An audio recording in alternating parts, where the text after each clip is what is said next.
Hi guys, welcome to the video. Today we're going to talk about my top favourite Holbein watercolours.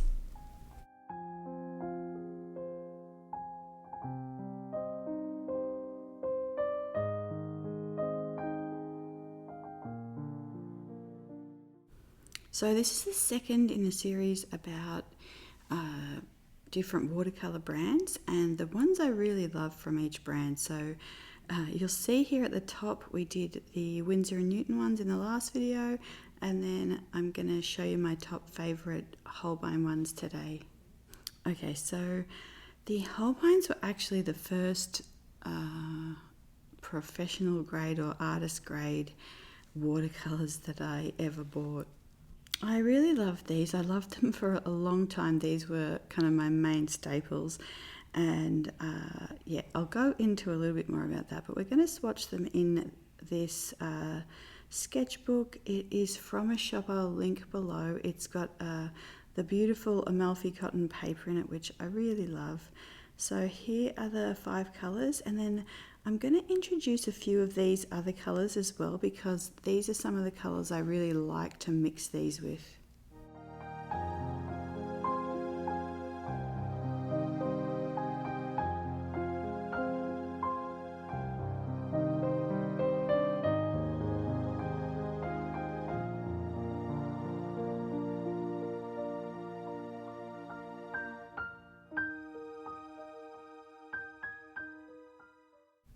Okay, so the first colour we're going to swatch is this leaf green.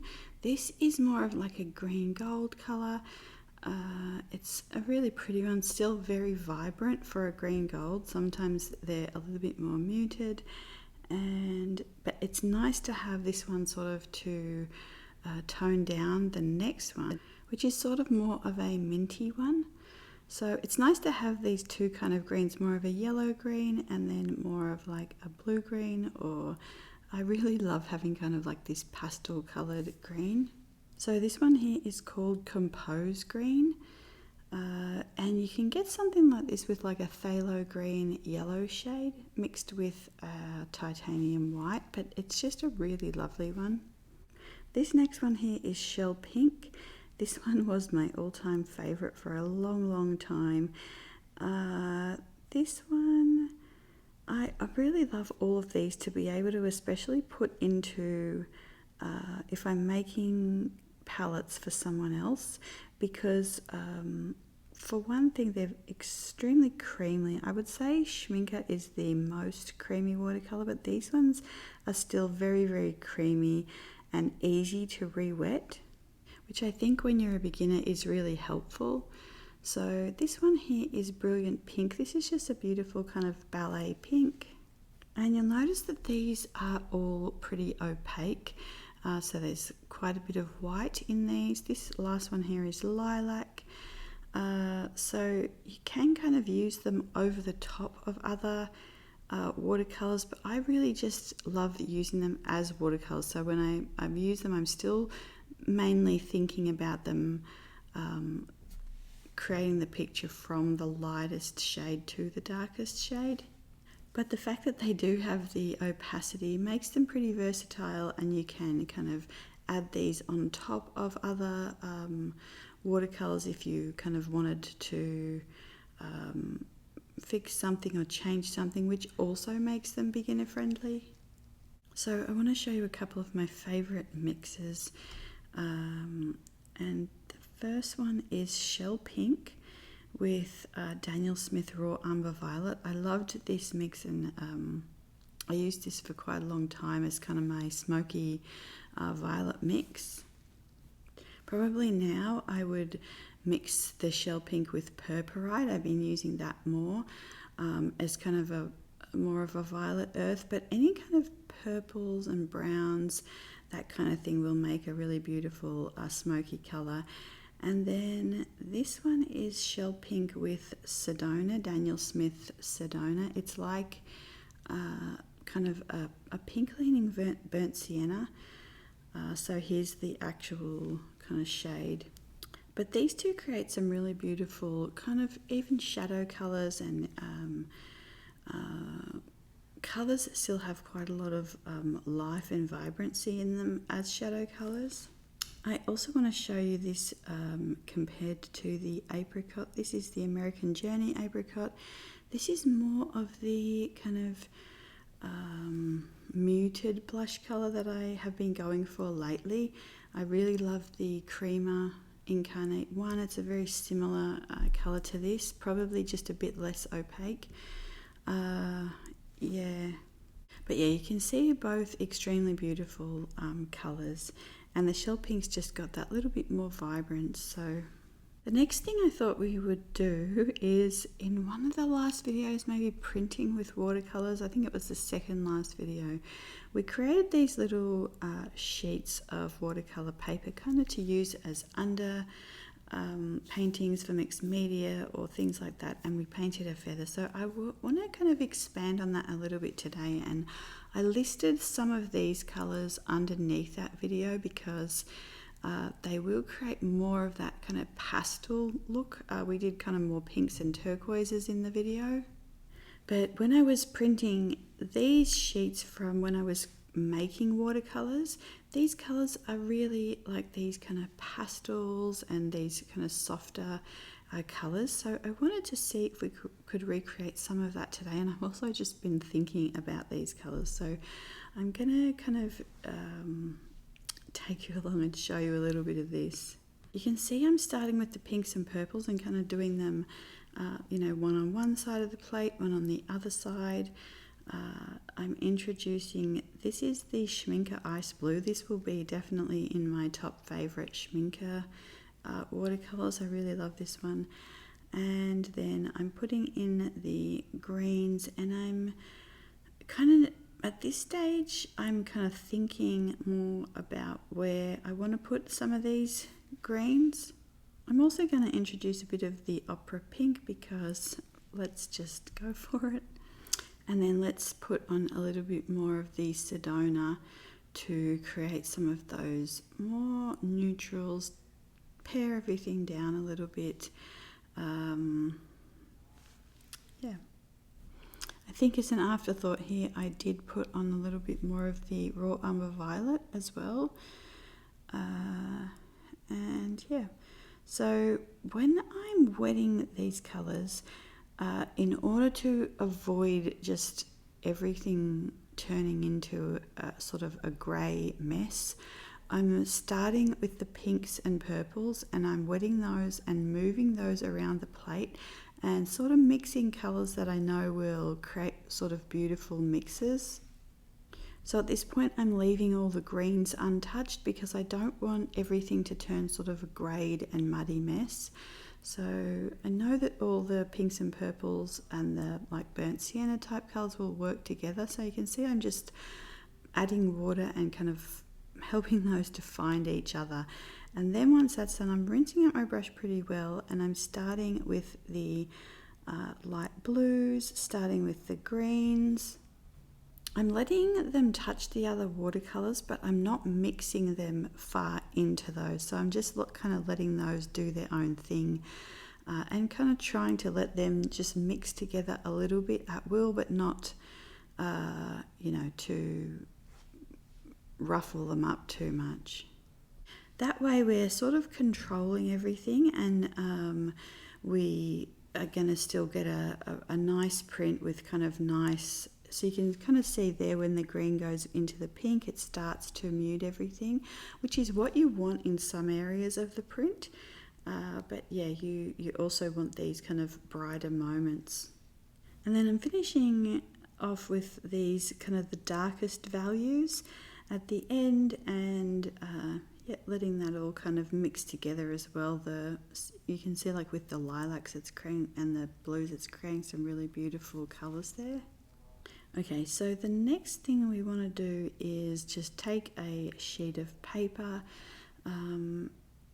any watercolor paper will do. Maybe smoother paper will do better. I haven't actually tried this with like a cold pressed paper, but I put that down and I will wipe you could even use like a bone folder, but I will kind of press my fingers along that, and then leave it for maybe 20 or 30 seconds just to give everything time to kind of soak in a little bit.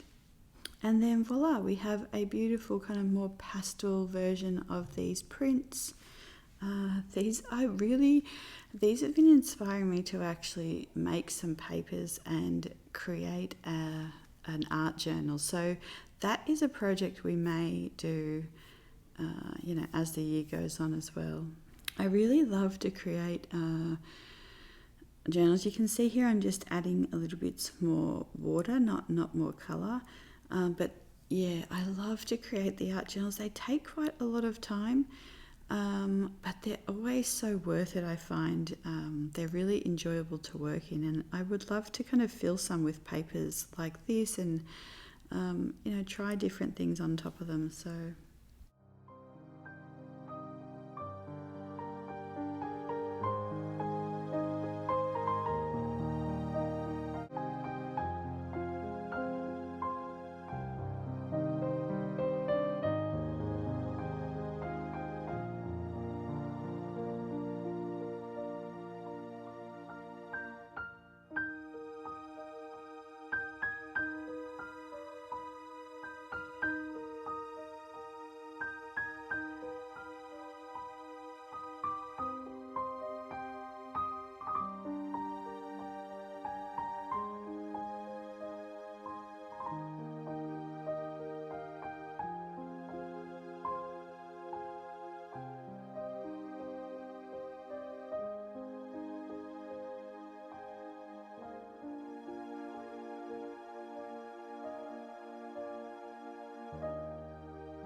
Okay, so you could see there that where there were blank spaces left from maybe the print didn't take that well, you can just use your paintbrush, pick up some of the paint and just fill those in really nicely. And yeah, this was really nice. I left this to dry and actually just painted off this palette for the rest of the week. So that's another nice kind of thing you can do. You don't have to kind of wipe this clean or keep making prints. You could actually just kind of use what's left there and just keep creating little paintings with that. So here's some of the finished papers. You can see how they've got like more of the pastel colours in it than the ones from last week. And yeah, you could use any types of colours that you want. You could use kind of more deeper blues and darker colours. You could work on top of those with like white Poscas or gel pens, all kinds of different things. One of the nice things about doing something like this is you find unexpected colours, mixes. It's nice to put colours next to each other and see if they work, if they don't work. And then finishing with kind of a plate like this. One of the things about painting is that you want mixing to become an instinctive part of that. So rather than just continuously dipping into like shell pink, you want to be able to move around the palette and add other subtle colorings to that color to create interest and to keep the painting strong and moving. So if you already have kind of these little mixes and different variations on a palette like this, it's quite nice to just be able to dip into different things. It can really help you to start thinking about those subtle changes in colour. And you don't have to do this on a plate as well. You can mix colours onto your watercolour palette. So when you open up with all the colours in it, you can do a similar, just a small thing onto your palette where you mix quite a few different colours before you start your painting session. So you can see we're painting a feather, but this time I wanted to kind of twist the feather. Like I keep sort of seeing ones that are blown in the wind, so it's kind of half kind of twisted over. So I tried to put in the stem and then take a stem from the right kind of towards the left to kind of create that change in movement. Because I'm filming, it doesn't really work out here. It's kind of just looks like it's joining up with the other stem. So I actually take this out, but I just wanted to show you as well how you can kind of change paintings and take things out. But yeah, you don't have to start with the finished painting and the perfect painting. You just start somewhere and then see what you need to rearrange, see how you know, things need to be built on, and you can discover some exciting things along the way. Like this is kind of an exercise in you can see here, you know, it didn't look right, but the colouring at the top was really soft and beautiful, and I loved that little pop of green and just very subtle. So and you can see here I'm trying to figure out like maybe where the feather would be turning, and so I'm just kind of trying to recreate again that like the mint green with this little bit of this darker kind of violet earth. But yeah, I feel like you know, just kind of those initial sketches, and sometimes, you know, we're not loving them, but they provide this kind of excitement and that little burst of what was there, what kind of those initial thoughts, which are really nice to capture. And I'll show you this with another feather that I painted after this. Yeah, always just get down, is what I'm trying to say. Get down those initial moments. Don't miss out on them, because they can turn into more polished paintings later on, but they can provide you with just a really nice variety of like different marks, different colors, ideas that you were thinking about. And it might not be the final thing that you want to kind of show to the world, but it's something that can be important in you figuring out like where you want to take that painting. And like this was an exercise for me in I should have kind of figured this out beforehand and tried to do it a little bit differently. But yeah, anyway, this was the little feather that I was thinking about when I did this. This was just a tiny little one I saw on a walk one day, I think last year, and I keep seeing these kind of feathers. I'll show you maybe some in one of the next videos, but I keep just seeing them kind of scattered around the yard. Yeah, there's just so much bird activity. So here I looked at that little one, and then I'm just painting kind of a version of that in colour.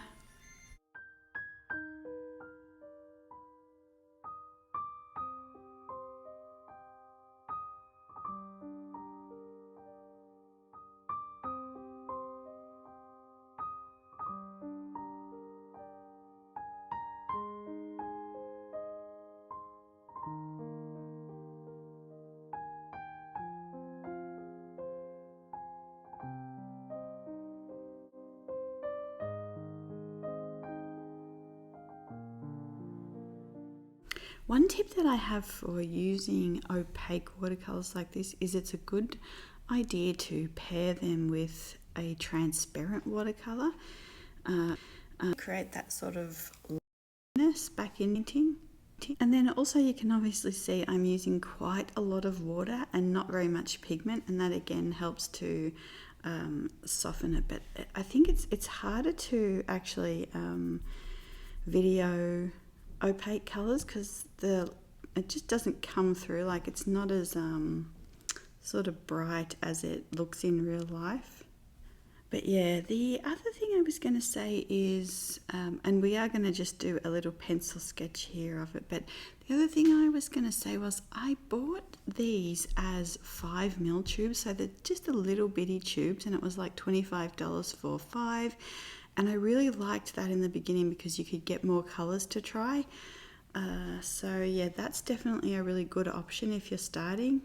The other thing that I have is just get colours that you are more interested in. It won't work if they're not sort of colours that you really enjoy. It doesn't have to be colours that I show you or anyone. It can be just colours that you really enjoy, and you will find that you'll have to go through quite a few different colours to try and get to that palette.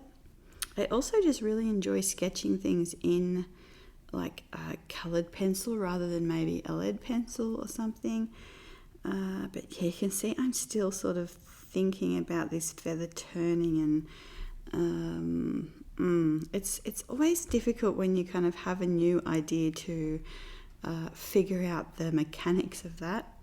And there might not be a reference photo or something. Like here I was thinking about those big ostrich plume feathers, and I just had these colours. I also used some of my colours sitting here, and sort of was thinking about these wisps of feathers, but I just put this initial kind of shape down without looking at any reference photos or anything, just kind of this initial idea and the colours, and then as I realised, I sort of went and looked at some ostrich feathers and realised how wide they're actually very, very wide. So these are like really skinny, so you can see here the actual finished painting. So I went in with my kind of underlayer, my first layer, and just putting in the colours, putting in a little bit of the shaping, the shadows, just little portions. I always like to do my first layer as a very, very soft one. I feel like just with my painting, every time I go in and try and like add too much straight away, I feel like it gets just too heavy for me. So I mean, but I've seen lots of incredibly skilled painters just, painting that in. So it's really depends on your style. This is not like a one way to paint or one certain type of colours to use. But anyway, yeah, that is it for today. I wanted to show you a little bit of the behind the scenes of what I'm working on, but I've just been feeling really, really under the weather and I haven't got as much to show you as I'd like. So hopefully in the next video, I can give you a little bit of a tour of what's coming up in the shop update. The next video is either going to be the Schmincke favourites or possibly an update on the annotated sketchbook, because I've just finished one and want to start another one. So yeah, we'll see how that goes, but those are kind of the next videos coming up, and I will see you guys soon. Bye.